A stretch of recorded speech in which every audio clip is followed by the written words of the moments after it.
What's up, y'all? My name is T. Shaw, and this is Brewin Black Podcast, where the contents we serve you is authentic, vulnerable, and relatable. That means we serve you with no cream and no sugar. I guess I like my coffee black.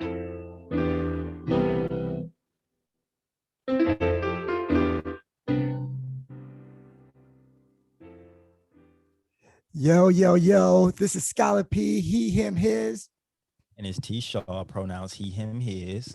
And this is Brewin Black, giving you all the latest in Black news and entertainment for our intellectuals, millennials, and those who like their information like we like our news. Black. How you feeling, T? Bro, it's been a good week. I feel like I've gotten some rest. I've gotten a lot of good news. I got to link up with some good people, man. Like I have no complaints, just blessings all around. How you feeling today?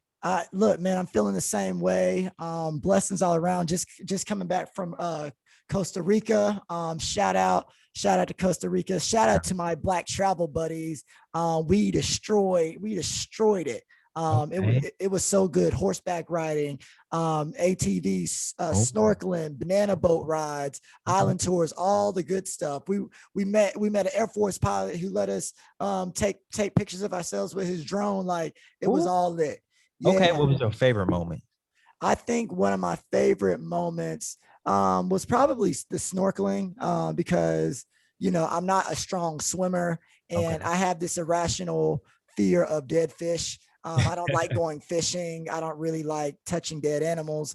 And so I thought that when I went snorkeling, I'd be sort of freaked out, but I wanted to touch the fish. I was like immersed with them and they were also beautiful. They were like blue and yellow fish. And it was just like, it was like the things that I was most uncomfortable with is the thing I immersed myself in the most. And so it was such a great moment and experience. And it just, it made me just be so thankful for the opportunity to travel. And it made me so excited to travel more in the future. And so it was good, man. I'm glad to be back. We lit, we in here, man. I love that. You sold me on it, man. I'm gonna take me a trip soon because snorkeling, bro. I'm not that strong of a swimmer neither. So I think this is beautiful. You're promoting Black people in the water. That is beautiful. Me and my girl finna take some swimming lessons this summer. I hope the other Black people join us. I think that we all should be in the water, living our best life. Because we can swim, we can't tread water though. And I think that is the most important thing, just being able to stay afloat. So it's like I can swim from point A to point B, but I need to take my game up to the next level. So I would love to snorkel, but for the same reasons, I am very scared to go. So I need to break myself out that box. And we're gonna do that. We're gonna do that. By the end of the summer, we both need to be treading water. That's the thing. That's okay. The thing. Brewers, you gotta hold us to it. That's it. Y'all heard it here first. Yo, T, tell them where we are, man. Tell them what land we on. Absolutely. So before we get started with the show, we got to do our land acknowledgements. This is the land of the Gabrielino and the Tongva. This is stolen land. This is colonized land. We will always, always, always pay those respects.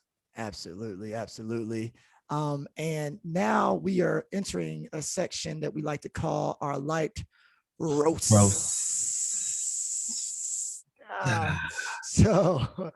For those of you who don't know, the light roast is when we critique someone or something in society, and we try to do it with love. But sometimes these people don't deserve that love. I mean just that.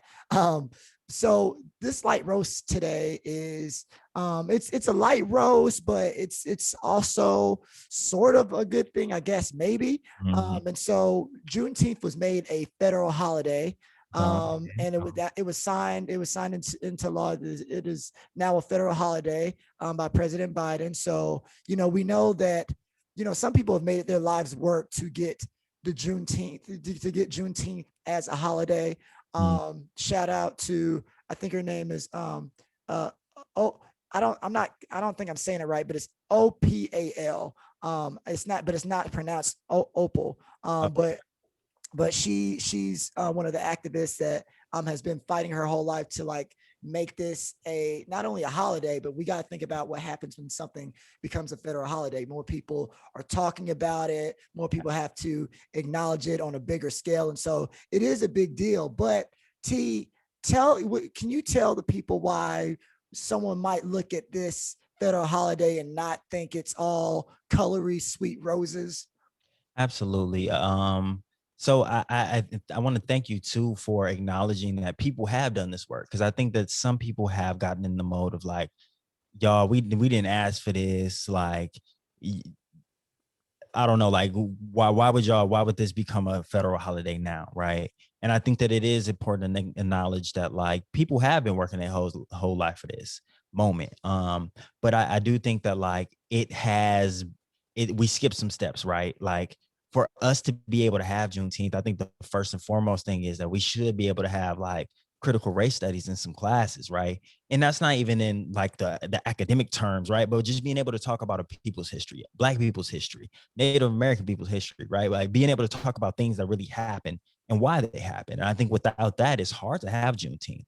I think a lot of people think of Juneteenth and they're like, okay, this is the day that all the slaves were free. They understand that like the Emancipation Proclamation didn't free all the slaves, that some general had to go across the South and free Texas people. And that was the last, those were the last slaves that was free. Like that is the Black people's Independence Day.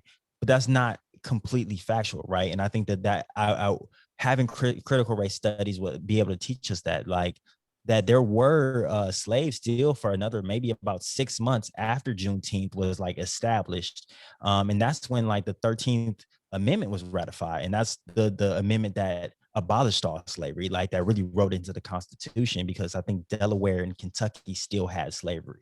And then on Native American territories, there was still slavery for about another year after that. So I think it's important for us to realize that like that it didn't mean the end of slavery for everyone, but that it was a major start, and that 2 years after the Emancipation Proclamation, that some people did get their freedom, and that it was across the South. It was like a wave. It was a rolling thing. Kind of like how they rolled out the vaccines. They rolled out like freedom for Black people in a way, as they moved across to the South. Right, absolutely. And so, first of all, thank you for that history lesson. And I think you're right. I think that there has to be a space where we are able to talk about the stuff that America did, and so that America can move forward and not repeat its mistakes.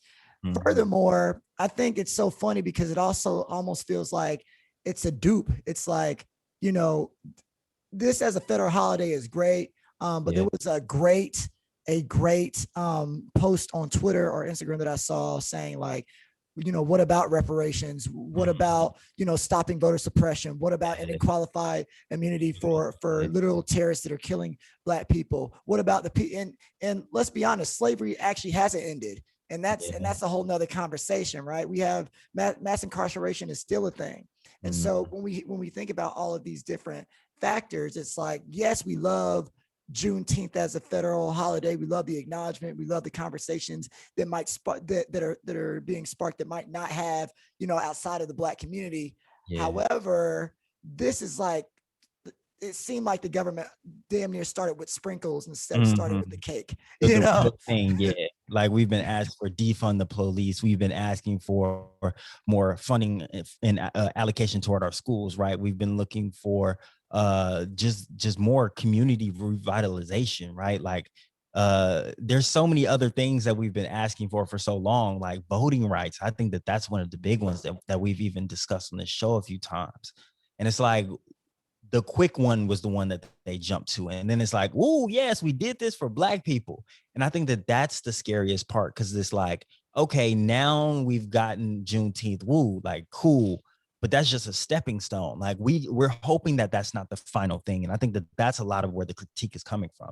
It's like, don't think you really did a lot for Black people, because we already celebrated this. Like it was already our day. We chilling. Right. But like now that y'all recognized it, it also kind of leaves some bad taste in our mouth. It's like people were talking about like, dang, like I think about like white people like got the day off. Like, so it feels like something that was underground that we cherished and that we celebrated ourselves. And now people are just kind of like taking it for granted. It's being commercialized. Like there were jokes about how there might be like 40 acres and a mule sale, like at Old Navy or something. I saw some real advertisements talking about like try our grilled watermelon, like our Juneteenth special. Like Yeah, that was IKEA. Yeah, IKEA just came out. Yeah, Yeah, they just got in trouble because they had that on their yeah, menu. Yeah, yeah. So it's like, and people might start to try to sensationalize Juneteenth like they did with Cinco de Mayo. I saw another great post about absolutely. stuff like that. Um, and to your point, T, right? We would have been chilling anyway. And I wish that if you're gonna say that Juneteenth is now a federal holiday and whatever, you need to at least be like, all right, this is step one. The next thing we're coming for, or this is the list of other things we're coming for. We're talking about reparations. We're talking about voter suppression. We're talking about unqualified immunity. And it's not to say that, I don't know what conversations are happening in the White House. I don't know what conversations are happening all over the country, because we know the work to like abolish those systems that we mentioned are happening.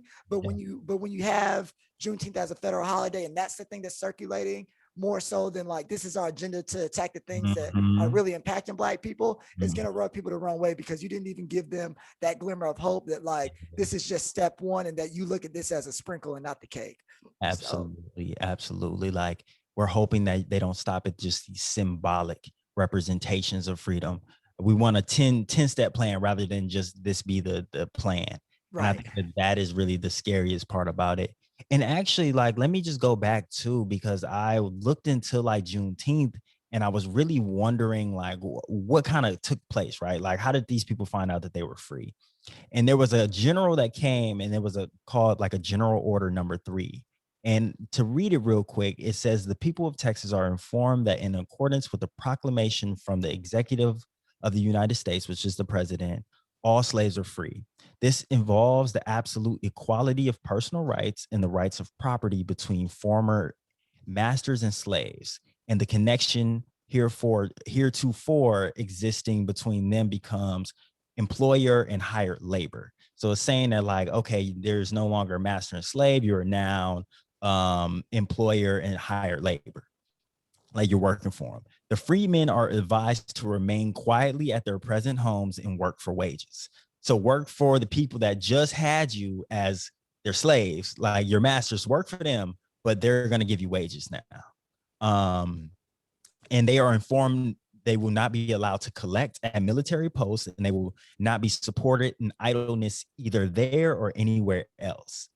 And I think that that is the most telling part. It's like, okay, we gave y'all freedom, but it's not really freedom. We just say it's freedom.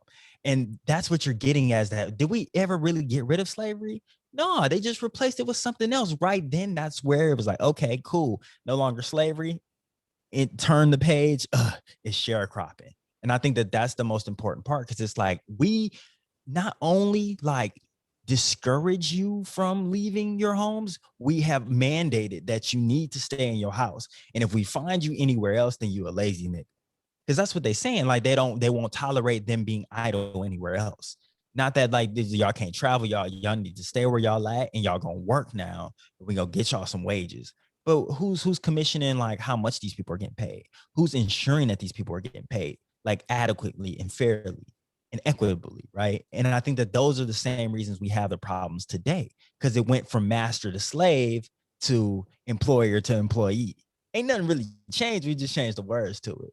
So I think that that's really the biggest jig. And I think that that's why we really need to be able to think about and talk about Juneteenth. And that's why these things we're talking about right now are important, right? Like the voter suppression, the like our relationships with our employers. Like I think a student loan debt, right? Like I know Right. that HBCUs, people that go to HBCUs have the most student loan debt, because a lot of them are coming from different states, but they're looking for a home more or less. Like they're looking to feel like comfort. But it's like we have to give an arm and a leg just to feel that for 4 years. Right.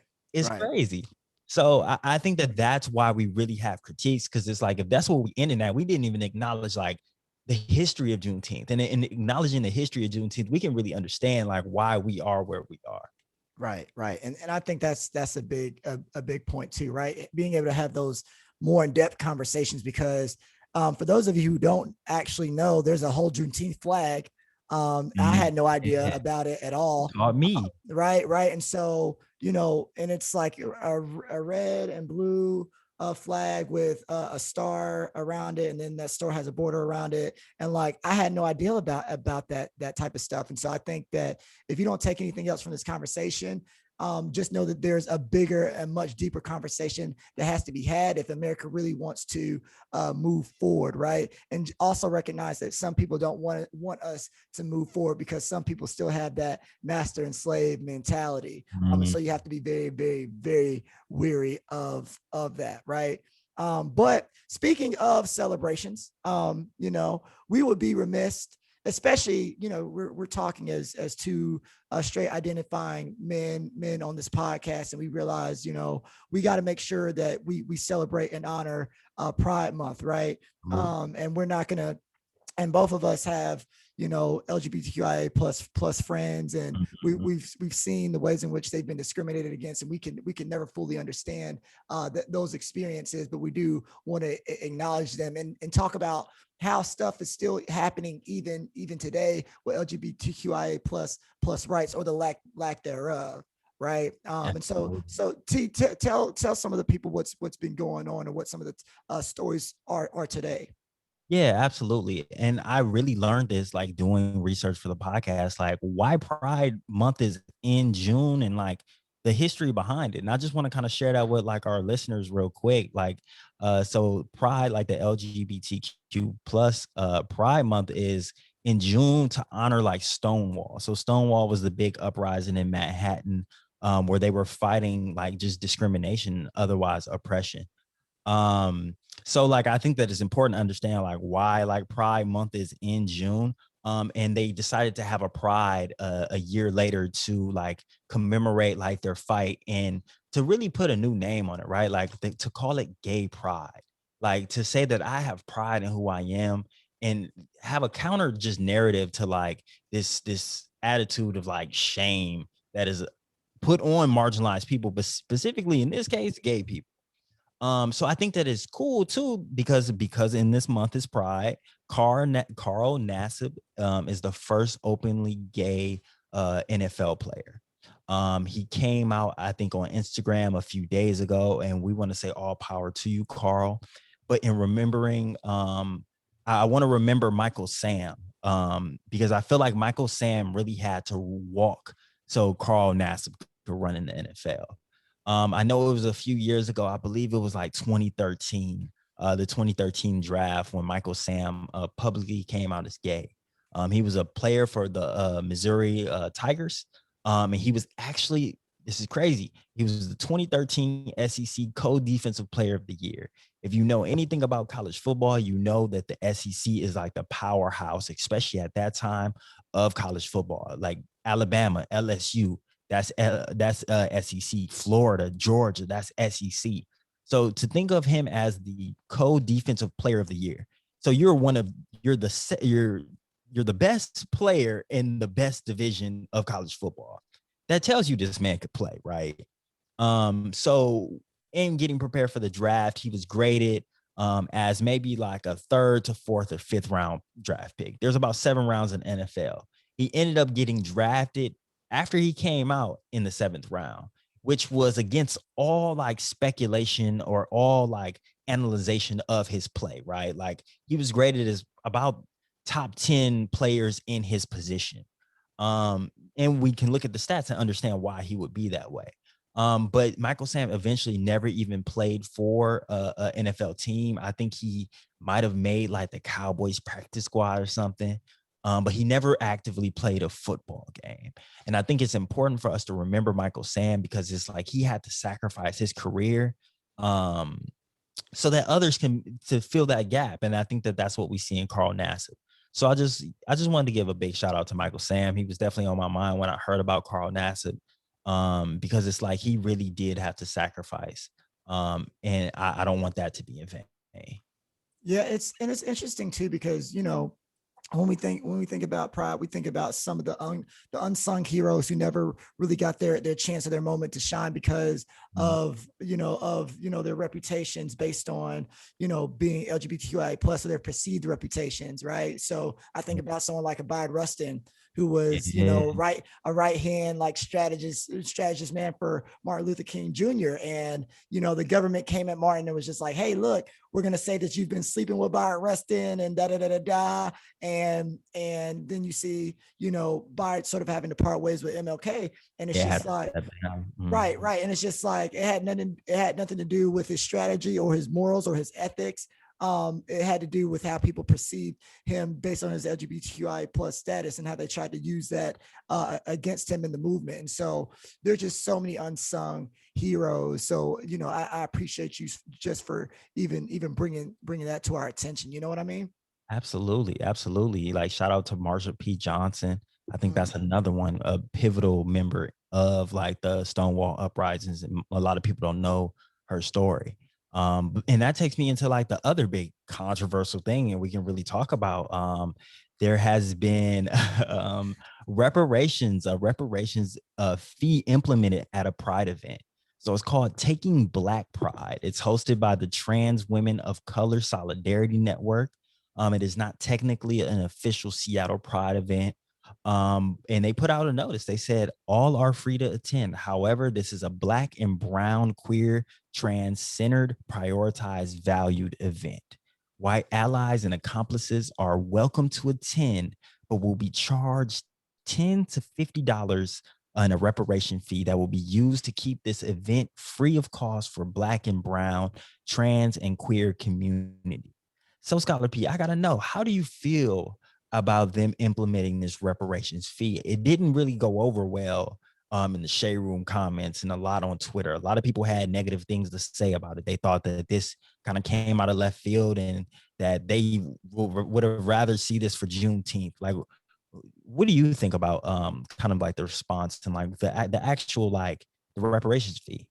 Well, first of all, I'm just so glad I have you in my life, because I think that I was more on the side of the shade room comments until you implored me to actually read the stories. You know, something that people don't do anymore, like actually look at more at the article.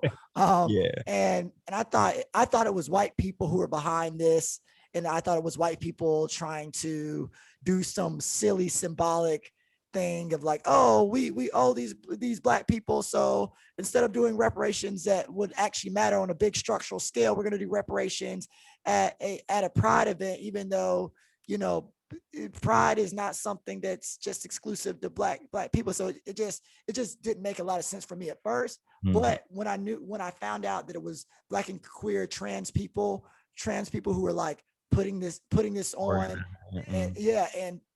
and it's their space, it just makes me think that like we never really get to have space, our own space. And even when we're in space, a lot of people still question whether we belong in these spaces or not. And so I think there's actually a beauty in being able to say, if you want to be in this space, you can, but guess what? You like white supremacy, whether it's intentional or not, you can be a danger, you can be a threat to me in this space. So you're going to have to pay the price to be in this space and to occupy my space. And it's just so interesting that like that type of stuff gets critiqued. But when we think about exclusive white spaces and all the ways they try to exclude us or make us, you know, pay to be in their spaces while they abuse us, it gets a little wild. And so I think that you have to sort of keep that in mind. Like when you own a space, you do get to, it's sort of like a club. Like, no, like I can say no. And it's like, I think of it sort of like this. I've never had this happen to me. But like, imagine trying to go into the club and the bouncers know that you have a gun. You know what I'm saying? And I think that sometimes white folks don't understand that like there's been so much harm done by them, whether it was intentional or not, that's traumatic, that's triggering, that's hurtful. And sometimes even being around white folks can make you uneasy because you're just waiting. You're just waiting. And for Black and brown, queer and trans folks to come into a space and say, you know what? No. I can't deal with this. I don't want to deal with this. Like, we're going to put some boundaries on it. And you all are going to have to, like, if you really want to be in this space, pay for it. And watch this, T. This is not so we can get some random profits. This is so that black and brown, queer and trans people can still operate their event safely and freely, right? Right. This is not about putting anything extra in my pockets. This is to make sure that people who look like me and have similar experiences to me don't have to pay for anything at this event. And so I think we have to keep that in context too. These are not just some like greedy black and brown, queer, trans folks who are like, oh, we just want to take extra money from the white people. It's like, no, you literally, your presence is disrupting the cost flow of this event. And we have to charge you just so that we can have an equitable space and so we can be at ground zero again. Like literally your presence is disrupting the space and we're still allowing you to be in it if you want to that bad. And so it's damn near generous, honestly. Hey, bro, you were spitting. Honestly, I really need you to know how poetic that was. Like you're saying that like their whiteness inherently is the gun. Like that they're coming in and like their whiteness is loaded. It's not that it has to be a weapon, but that is loaded in that like they trigger people. It's like you embody something like resembles harm to some people. And that there are things that you can say that really can affect people that you don't even realize. And I think that that's what people don't understand when people are thinking about critiquing like critical race theory and things like that. They don't understand that like, we're not saying that white people are evil. No. More than anything, it is like the power that like you have as a white person that you can affect not only me as a personal level, but like on this like institutional level, right? You're talking about these events itself. Like they literally have to charge y'all to have a safe and fun and like festive event because they're not a pride sponsored event. They don't have money and grants coming in. So we need this money. Like this is mutual aid. Honestly, it's not no charity. It's not no handout. Like it's honestly socialism at work. And I maybe people don't want to hear that, but it's like, that is what equity looks like.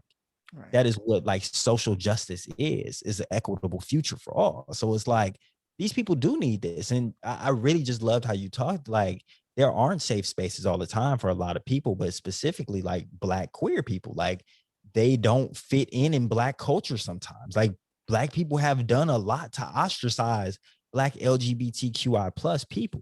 Like it almost culturally at sometimes. Like I think about like even in my family that people have refused to acknowledge a family member as a lesbian. They call like a girlfriend a roommate or a friend, right? Like they're that erasure still means something. So like for them to have this space is so important because I think that so often there is what people call like a heteronormative violence. It is that like it is assumed and that is pushed on you that most people are heterosexual. And they always like I've even heard people talk about like, like gay people choose to be gay. And then the question often becomes like, okay, well, when did you choose to be straight, right? It's not a choice. And I think that it's important for us to keep that in mind as a Black community, but as all communities. So I don't think Black people are inherently more homophobic than any other like group of people. I think that we do have to be able to grapple with it as a community though. And I think that it is important in seeing this because I think Black people still wanted to know, well, why would they need reparations? Because it's not for all Black people, but it just can be for some Black people. And that's still reparations because that's what intersectionality is. Wow. No, and I love that line, right?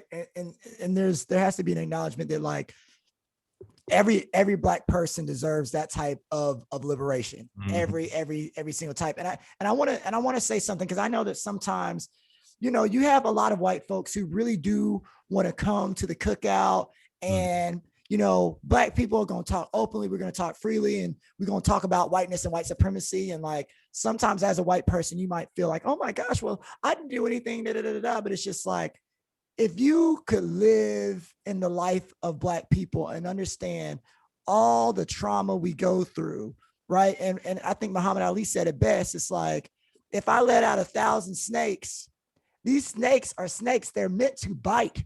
So there might be a few that don't, but why would I risk it?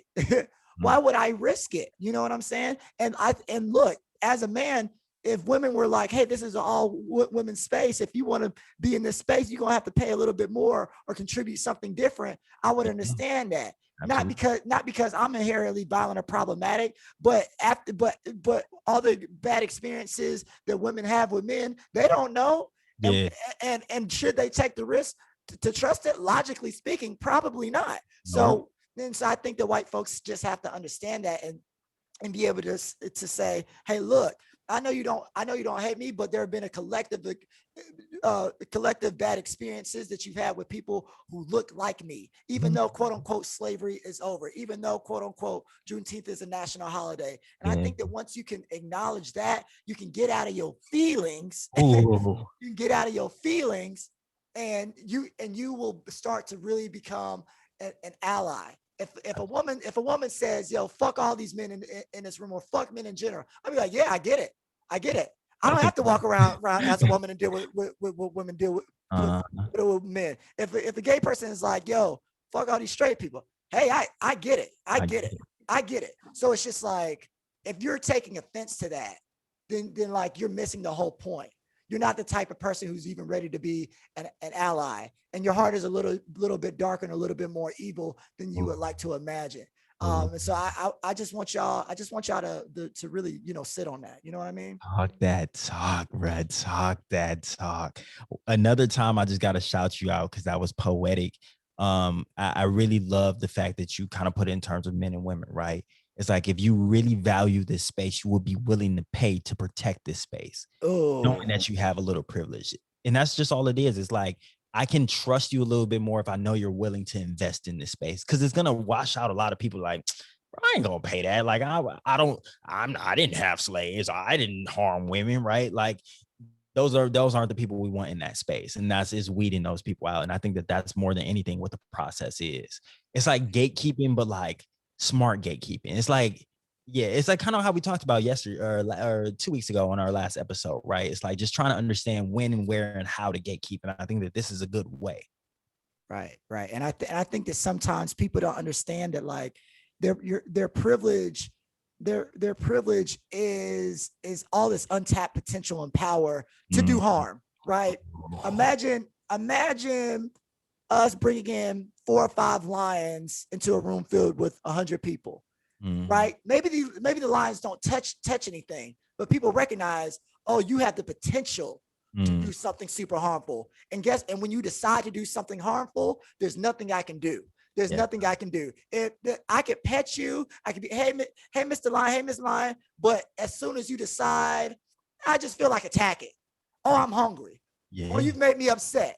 When you attack, there's nothing I can do. And we have to deal with the reality as a society that your privilege and your identity, that there's a line that people see when you walk into a room. Regardless of whether you've attacked them or not, they know what the potential is for you to do so.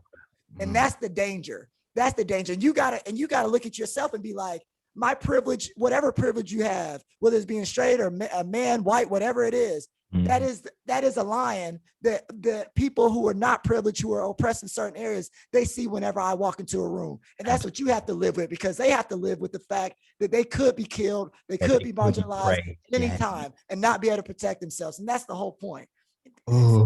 That's it. That's all, folks. Because it bothers me that in 2021 people still don't understand the fear that privilege is deserving of being of having. People still don't understand that. And so, with that being said, I do want to sort of, because we're talking about. See, I love how you were talking about, like, how sometimes Black liberation isn't necessarily put into every facet of life for all Black people. Sometimes Black liberation is for a very specific type of Black person. And I think that sometimes not only do we do it with, LGBTQIA plus Black folks, but sometimes we police Black women in the expression of their bodies and the expression of their sexuality and their sensuality more so. And that's something that recently happened with Chloe Bailey. All right. So for those of you who don't know, Chloe Bailey was critiqued for this this rendition of a Nina Simone song, right? Sun in the Sky, You Know How I Feel. She, she had a very central dance set to it. The vocals were on point, but people were criticizing her for that dance performance. And so, T, what are your thoughts on that Nina Simone tribute? Because, a lot of people were upset, but Nina Simone's own granddaughter was just like, this is what my grandmother would have wanted. She was a very sexual, very sensual person. And so she would have appreciated this rendition. Now we will also say that Chloe Bailey did another one for Good Morning America, where it was just the vocals and no dancing at all, and people love that too. But what does it say that, we know that Chloe Bailey is a beautiful woman, she's a curvy woman, and she's in touch with how to move her body in a sensual manner. But what does it say that we're still critiquing Black women for this in 2021? Bro, it's kind of frustrating. It really is. Like, Chloe Bailey was looking very right. She was looking scrumptious. She was doing her thing. And I think that people thought that her moves were disrespectful. And like, I hate to bring this back to slavery and history, but like, we kind of have to do it. I want to shout out the Darkest Hue. Follow them on Instagram. Subscribe to they post and all of that. Support their page. Because they put me on a lot, and they talked about how historically there has been like these categories for Black people, right? We know like coons, right? And then there's like bucks, where we think of like big brute, like Black men, like kind of like almost put in as athletes. So for the women, there are also some categories. One is a mammy. A mammy is like kind of what we think of like Aunt Jemima, right? It's like the bigger Black woman, like the grandmother, the matriarch, in the sense that like, oh, that there's no sexuality to them. They exist to kind of care for the Black family and to kind of serve others. That is like the ideal of like the mammy character. And then there's like the ideal of like the Jezebel, like it's like the hussy, right? It's like the Black woman that's promiscuous, that is really like violating social codes, that is wooing white men to cheat on their wives and to have kids with them. And they're all imaginations, right? They're all used to kind of like to illustrate, and they're all used to like kind of box in Black people and to limit like, or to set the expectations of how Black people should be. And I think that is for those reasons we see Nina Simone as like almost like grandmotherly in a way. But Nina Simone was with it. She was about it. There's a video of her talking about like, yeah, there was a man that didn't pay me my money. I got a gun, and I was like, hey, sir, where my money at? And shot at him. Like, she said she didn't get her money. She didn't get her money, but she was like, she would have been happy if she would have hit him. Like, if she would have like actually shot him. So she was really about it. And I think that just like kind of what you were talking about, like Nina Simone's granddaughter was able to kind of articulate that, like, yes, no, like you don't know who she is, and like the sexuality that like she embraced. Like, we think of Maya Angelou. She used to be like an escort, a prostitute. But it's like we think of her as her older like poet. But it's like, why can't people be both? And I think that that's all that Chloe Bailey was really like being able to be an example of, right? Like, I think that that's what she was being able to show, is that through her music that we can take this like kind of old timey, beautiful rendition of a song and really turn it out and like kind of like change the way we kind of look at it. And it changes the way we look at Black women and their music. Right. Well, first of all, absolutely. And I think that, look, y'all, liberation isn't super specific, right?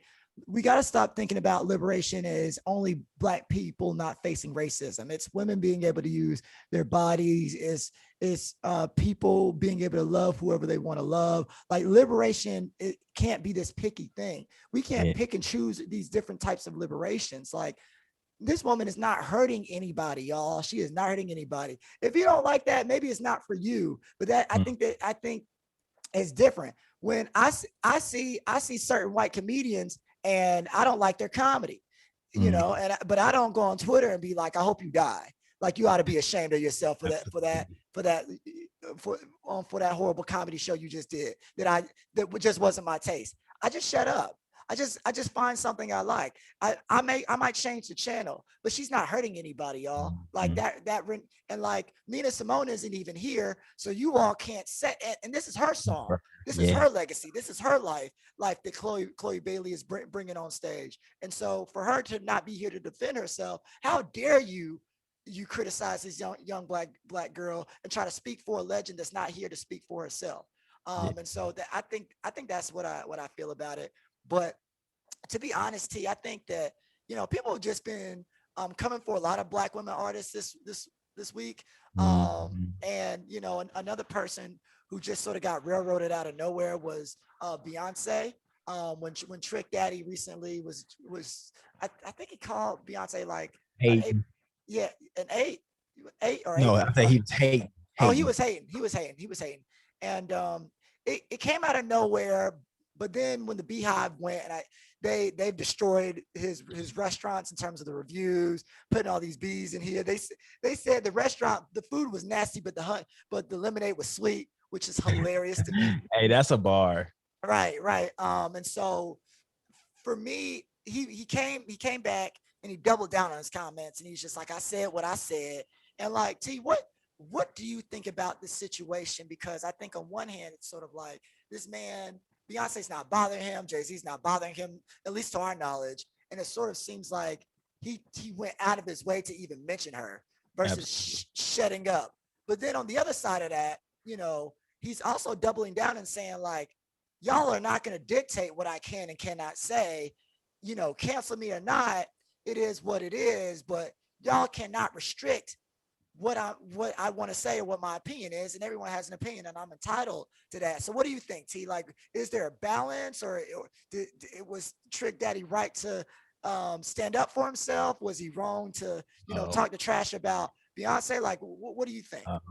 I think that it is a ploy and a claw to stay relevant. I think that cancel culture, he's saying, oh, cancel me, but it's like, nigga, you already was canceled. That's like, what's a show that used to come on that you really used to love? Like, I don't know, like, I couldn't even think of a show like, you ever watch Class of 3000? It was Andre 3000. Yeah. That was my jam. Okay, it's imagine like Class of 3000 come on and be like, oh, cancel me. Like, no, nigga, you haven't been on air since 2008. Like, no.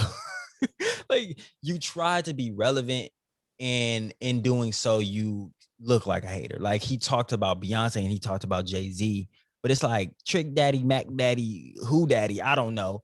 But it's like, no one was talking about you. I don't even know why somebody was asking you questions. Like, I don't know how you got in this interview.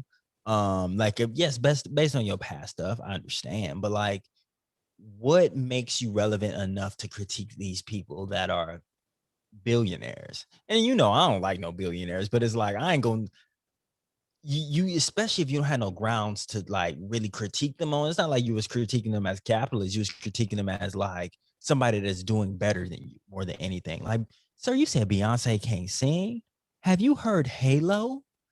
Like, and you put yourself in a bad situation because because the people who can sing would never say that Beyonce can't sing. You don't see Mariah saying that Beyonce can't sing. You don't see a Jennifer Hudson. You don't see an Ariana Grande. God rest her soul, if she was alive. Whitney would never say that. You don't see Gladys saying, like, the people that we actually respect for their voices, they keep Beyonce's name out of their mouth as it relates to music. I saw Adele be on national TV and say, I got this award but you deserve it for album of the year. And Adele can sing her ass off. So for me, it's like, if you're going to critique someone, you know what I'm saying? And you're going to do it on a national platform or whatever platform you did it on, let it be in a realm that you dominate, right? If he was like, Beyonce is not a good Floridian. Beyonce doesn't know how to wear black scullies all the time like I do. I'd be like, all right, you're qualified in that, sir. That's what's up. That's where you are more that is something you are more qualified in a Beyonce. Because I can't remember the last time I saw Beyonce wear a black beanie, but that's all I see you in, sir. So congratulations. That is what you should be speaking on. But what you should be is not only fuck her singing, her music in general. What critiques can you make? Because some people might even argue that she's not only can rap better than you, but her rap songs, her songs where she's rapping have been more successful probably than possibly your entire catalog. Yeah, absolutely. Possibly. Like, sir, aren't you on Love and Hip Hop right now or something like that? Like, I just, that would be like me being on a talk show as someone who hasn't even gotten his PhD, and me talking down about Michael Eric Dyson or Mark Lamont Hill based about their scholarship. mm-hmm. That would be like me talking about Melissa Harris Perry. That'd be like me can you imagine? Could you like where are your credentials? And of course you can have the opinion, but y'all, what we have to realize is that when you say certain things, you bring fire on people. You bring fire on people. Beyonce wasn't even bothering you. All the drama that Beyonce has ever been in her life has been based on things that other people around her did. And I get tired of that. I really do. Because Beyonce really not bothering y'all. And Beyonce, I swear to God, if she is shady, she knows how to be shady in private. She knows how to be shady in private. And so I think it just bothers me because you didn't have to do it. And maybe Beyonce is doing some crazy stuff behind the scenes that pissed him off, but it doesn't seem like it. It just seemed like he chose to say some stuff that was hurtful and harmful to about a black woman. Like, if you would have talked about Jay, talk about Jay. But like you doing that to a woman, randomly, I don't like that. Like, bro, it don't sit right. It don't sit right. Yeah. I just love all the points you made, because it's like it was really just a grab at like trying to be relevant. Like, but I think I love the fact that like Beyonce would never have to respond. Like, so many people have responded on behalf of Beyonce. Like, that's where I want to be in my life. Like, I guess we can always be there, right? Like, you never have to choose to respond. But the fact that you have other people willing to ride for you, because that's one, straight nonsense, but two, it's like you got riders like that on your team. Right. If niggas defended black women like the Beehive defends Beyonce, like, we'd be set. The black community would just be set. Defend people like the Beehive defends Beyonce. That's all. That's what humanity looks like. That's what, because it was just so uncalled for. But you know what? It's interesting because sometimes there's harm that's done very outright, and then there's harm that's done in a more sneaky way, but it's still done publicly. And that happened with the Baby and Meg, right? So like, for those of you who don't know, the Baby had a song come out with Tory Lanez, but it had happened before Tory shot Meg. And then recently he did another song with Meg, and Meg, not with Meg, with Tory. And Meg went on Twitter and she was just like, hey, like, you know, this doesn't even make business sense for you. Yeah. And you supported me privately, but then publicly you didn't. Yeah. Publicly, you're making songs with someone that we all know for a fact that Tory shot the woman. Absolutely. So it's just like, why are y'all coming for these black women artists in this manner? Like, there's some, maybe it's the Mercury retrograde or however you want to put that, but it's just like, it just doesn't make sense for Trick Daddy. Like, you know, he doesn't really have a lot of business and relevancy, but at the same time, the Baby does, and you are, you know, linking yourself to someone who's problematic and that shot someone that you support, that you have music out with. And I just don't make it make sense, T. Absolutely, bro. And it's like, I really love what you said. It's like he's misplaying his hand here. Like, all the Baby really is known for is let's go, and being out of like Charlotte. Like, he has a crew of fans, but it's like Meg is on what's that show on HBO Max? And yeah, shout out, because it's about ball culture. I think it's called Legendary, maybe. I believe it's called Legendary, but I could be wrong. It's about ball culture. If you ever seen Pose, like they do like voguing, they do dancing and stuff. It's like a competition. She's a judge on that show. Like, people don't even know that. Like, in that they've had 2 seasons. They just got cleared for another season. She putting out music. She hot right now. She's headlining tours, and she's at festivals, and she's a big name. Like, the baby one of them small names. He maybe not be small, but he like medium. He definitely not no medium large print at all. Right. And it's like he's talking about like, oh, well, that's none of my business. I need to stay out of that. Like, why would I harm my like brand doing that? But it's like you're really harming your brand by not aligning to like one, like you don't look like a real nigga, and that's what you put in your like your name on. One, but two is like you are like really ostracizing what could be your fan base. Because I don't know, I'm gonna just put this straight up, like most of the baby's fans are black men, and increasingly so as he's like had allegations of abusing women, increasingly so as he's like had just like real run-ins. Like his stardom has really started to plummet. And it's like what I know from at least my black male friends is that the niggas don't really go to concerts like that. They might go to some festivals, but they definitely not going to concerts. So like the people that I know that really be at concerts be black women, and like white people be at concerts too. Some black men go, but like not nearly as much as black women go. So it's like, bro, like if you really trying to be a businessman, like you don't need to be ostracizing what could be your fan base. But it's like you can't teach people how to play the game. And it's like I really would like better for him. But it's like if I also think too is like because Meg was really like pointing out, it's like you've said something different to me privately than you're saying publicly now. And I think it all started when it said something about how both the baby and Tory Lane shot somebody and got away with it, so they must be friends. And he retweeted it. So it's like, bro, you were already messy for that. So don't act like somebody just brought this shit to you just like crazy. Like, no, like she already gave you a pass for collaborating that first time. She told her fans like chill off you because like they don't know that she was already in the studio and that was already a thing. So she like cool, but like this one is unacceptable, especially because you didn't came out and you in a music video with this nigga too. Like, nah, bro, you weird, and that's I think exactly what she felt. It's like you weird. Yeah, and I think and I love that point because I think that like to be honest, Meg put not necessarily put her neck out on the line, but like she could have when the baby was getting attacked, she could have been like, oh, this ain't none of my business. You know what I'm saying? This doesn't have nothing to do with me. Like it is what it is. Like you handle that. Like it is what it is. But she went out of her way to be like, nah, look, I'll explain the situation, even though I don't have to like get off the baby about that.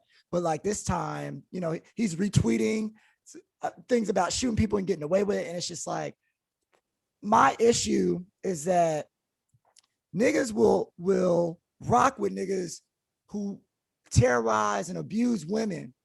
But I swear to God, T, he would never get on a song with Tekashi 6ix9ine. Never. Right? Like, and that would be more like career suicide too. And that says something about our culture too. Right. Don't tell on me, but you can shoot up this black woman who did. Okay. All right. No, that's all right. If that's where we at, that's where we at. That's where we at. Yeah, that's what we always been at. So it's like, how do we move forward? Right. Like being a better brother has to come in. Like we have to be able to talk about these things because it's like otherwise then people think it's cool and we just gonna continue to rock with it and let it go. Yeah. But, that's just kind of charged to the game. That's what happens. Like, damn, that nigga was tripping. Like he shouldn't have did that, but like I ain't gonna stop listening to his stuff. Like, nah, bro, like we can't be passive actors anymore. Well, because here's my thing, T. Let's be real about it. Chrisette Michele was harassed so much by her fans after she sang at Donald Trump's inauguration that she had a miscarriage, bro. She had a miscarriage. So, but her career, like I haven't heard anything from Chrisette Michele, but Tory is still doing songs and features with the biggest artists in our industry. And this man shot a woman. She shot one of ours. He shot a black woman. Chrisette Michele, it was some stupid stuff. Shucked and jived a little bit, but like it didn't harm like literally physically harm somebody. This man openly in public shot a black woman in the foot, but that doesn't kill him. That doesn't kill him. So I think it's a shame, and I think that as we think about how to move forward, guys, when niggas do super super crazy shit around you, you got to be like, nah, man, like you got to understand it. Like you can't really just come back to us unless you come super super correct. until you really acknowledge and be like, yeah, like, yo, I'm sorry. What can I do to make things better? What can I do to make things right? But I don't think Toy has done that, and he doesn't have to, and that's the issue. And so, brothers, just really think about that. You know what I mean? Just think about that. So that's how I feel about it. But even with all that being said, man, we still got to, even though there's been a crazy week, and in terms of how that black man carried himself, I do want to take a moment to acknowledge black men who have carried themselves in positive manners and positive lights, right? Because it wasn't just that Juneteenth became a federal holiday. This past Sunday was Father's Day, right? And so Mother's Day, mothers are the loves of our lives for a lot of Black folks. Father's Day can be a very, very sensitive topic, and rightly so, right? Because when we think about Black fatherhood, you think about structural things like mass incarceration and all different sorts of racism that the government had created over decades to destroy the Black family. But then you also have to think about and consider, some of us just have some ain't shit dads out there. Some of us, right? And so we can get into the conversation about the pain that can come when we think about Black fatherhood another day. But today we do want to give a spotlight. And for those of you who don't know, our spotlight is a session where we actually acknowledge the good and the positivity that someone or something is bringing into the community. Now, we start you off with our light roast, but we always like to end it on a positive note. So we got to shout out the Black fathers who are doing their thing. I think that I thanked people that they didn't make me a father. Hey, you silly. I think I literally thanked people who didn't make me a father, because I know I'm not ready for that. I would be a great one, but I want to be a great one later in my life. I feel that. But we got to shout out the fathers who are doing it right, the fathers who are making a way for their kids, the fathers who don't have their baby on earth yet, but who are planning for it as their pregnant partners navigate the world. So we got to give a big shout out to everyone who got to celebrate that. And I want to give a special shout out to the fathers who did not grow up with their own father, did not, or had a very tumultuous relationship with their own father, and who are changing generational curses and legacies that their own fathers might have, because some of us are really doing this stuff from scratch. Absolutely. Right. So no game plan, no preset instructions, is really like winging it, trying to be the person that they wanted to have in their life. And I think that that's important. Right. So yeah, no, bro, I appreciate that. That's beautiful. I just want to extend that too. Like, I do think that a lot of times, like, there are really some good Black dads out there. And I feel like sometimes the dads don't get the credit that they deserve, because there are so many that have been absent for structural reasons or personal reasons. And I think that I think a lot of the times that there are Black men that are doing great things as fathers, and it's overseen, like it's taken for granted in a way. So I want people to hug their dads tight. If you got them around, like, love on them. And I just want to shout out to Black fathers in general. And for those that lost their fathers too, I think that that's an important part, because that's a void that's missed. Or I want to hold space for the people that didn't have fathers too, like, and that are thinking about becoming fathers or not, right? Like, I think I want to hold space for those people, because that's still a trauma, that's still a loss too. And shout out to my nigga Arlander, his first Father's Day. Hey. That's my guy. He doing the damn thing. I think that's being a great role model for, like, people our age, right? Like, I think that some people are young fathers, and I think that might be tough too. So just being able to see somebody hold it down like that, that's lit. Right. Also, shout out to the fathers who are stepfathers. Shout out, right? Who treat kids that are not biologically theirs like their own. It's Pride Month, so shout out to the families that have two fathers who are holding it down. Right. Like we're acknowledging all the people who are who are great fathers, just period, because we know it's not a monolith of experiences. There's so many different variations of what fatherhood should look like. And I'm going to say this, I might get in trouble for saying this, but you know, I don't necessarily believe in like quote unquote mother roles and father roles. I believe in like responsible adults who care for their children roles.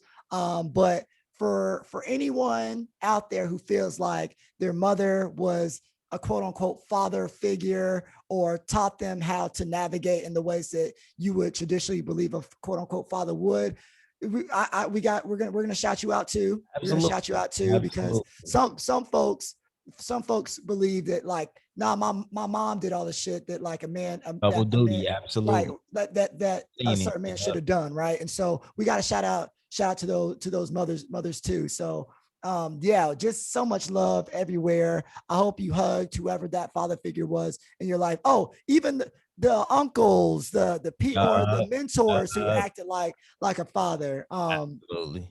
My ex's dad, you know, at one point was doing so much and more for me than my own biological father, even though me and my biological father have a better relationship today. So you know, you just never know. You might not be with a woman who has a kid, but there might just be a little man that you see and you just like, or a woman, and you be like, oh, I got your back, whatever you need. And so like they're right, and they look at you like, Dan, you were inspiration, like maybe a father might have been or would have been. So yeah, just shout out to everybody on that note. Absolutely. But after that, we still have to say that Black women, we you know, we gonna run it back to the Black women too, and literally run it back, because she's a runner, she's a track star. She gonna run away when it get hard. Tell the people who I'm talking about, because there was a certain track star who was doing her Thiz Naive. You understand me? Absolutely. So, shout out to Sha'Carri Richardson. She qualified for the U.S. track Olympics. I think she gonna smash them. She really has a FloJo like aesthetic to her. Like, got the long hair, got the nails. Like, she's very Black, and I think that I love that for her, and I love that for us. Because we always carrying America through the Olympics. So yeah, shout out to her, and then shout out to Simone Manuel. We talked about Black people swimming. She won the 50-meter freestyle and locked up a spot on the Tokyo Olympic teams as well. So shout out to her for breaking generational curses, even if not in her family, for us, right? Showing little Black kids that don't know how to swim, or Black adults that do know how to swim, but maybe not that strong, that like, we belong in the water too, that there have been like historical, just injustices, bro. Like, I've been reading this book and it really talked about how like white people really would drain the pool if a Black person touched the water and keep it drained the whole time. There was a riot. There was a real, like, not even a riot. I'm gonna call it like almost a massacre, bro. Like, of them attacking Black people because they were going to the pool. Like, they really formed a mob to keep Black people out of the pool. So there's a history of this in this country. So it's like there's reasons why we don't know how to swim. I want y'all to know that. But she breaking that. No, absolutely. And I believe it was it was Dorothy Dandridge. Or was it Dorothy Dandridge in the swimming pool? I want to say it was Dorothy. I want to say it was Dorothy something. Yep. It was Dorothy Dandridge. She stuck her toe in the pool and they drained it. Yeah. So I think that, like you said, T, everything has historical context. And until we have the conversations about why something is and how it came to be that way, we are destined to repeat it. And the last thing I want to say, going back to our track star, is that there was a great post that said, you know, love. It was saying that we gotta love Black women with colored hair and tats, with long nails, even if they're not track stars. So like, just also keep that in mind. And I think that, you know, representation matters so much, and that's what you were alluding to as well. Like, absolutely, we got to show each other love no matter what the context. Love isn't a monolith. You can't be super specific with love either. And so just Yeah. keep that in mind. Quit fuck. Don't drain our pools. Don't only love us if we're athletes. Love us all and love us for everything that we are. And that's it. Yeah, it's that Black exceptionalism, right? Like you have to qualify for a track team to be seen as a person and seen as valuable with colored hair and long nails, right? Like, no, yeah, love us for us. Yes. If y'all really on this Juneteenth stuff. That's it, man. That's it. But yeah, man, that's everything for me, man. Look, today's been a great show, man. We got into it. Yeah, T's been giving y'all history lessons for the free. Y'all better, yeah. Look, man. One day y'all gonna have to pay the piper, man. One day y'all gonna have to pay. Y'all mark my words. People are gonna be paying to hear this history. You understand me? Oh, I promise you. When you made that lion analogy, I was like, wow, we really could teach a class, bro. Because I was like, that is really so brilliant. It's like you could be a predator. It can be the most trained lion, but Right. you're still at the end of the day a lion. And it's like if you don't continue to train that lion, then that lion will attack at some point. And that's why it's always important to continue to inform yourself and really stay up on it, because that privilege will jump out. Woo! Because the train lines really do be killing their trainers after years of knowing them. Oh, me. And it's the trainer has so much trust. You've done the workshops, you've had the privilege walks, you've done all this stuff. Row, microaggression, row, I kill you, row. Like, and it's like, but how do you end up dead? You're a good lion. You're a good lion. Nigga, that's still a lion. It's still a lion. You know what I'm saying? You saw what Mufasa did. You know what I'm saying? Come on, man. Yeah. Oh, Sam, my bad. But hey, look, Mufasa was eating those antelopes. You know what I'm saying? They don't want to show that part. They don't want to show that part. Circle of life. Look, it is the circle of life, baby. And we all had that line in us. And my being a straight man, I got that line too. So it's like, sometimes I do things to this day that still are like, that was shitty to do to that woman. That was messed up. And it's like, I have to constantly check that line. Train your lion. Train your lion. Gotta put out shirts. It's y'all ain't ready. We about to sign off because we about it. We gonna get it preaching. Take us out, T-Shaw. Take us out, man. All right, like we like to say, keep the coffee black. And we like our podcast like we like our women. Black. All right, y'all. Thank you for rocking with us. Happy Pride to my folks. And we will see y'all next week. Peace.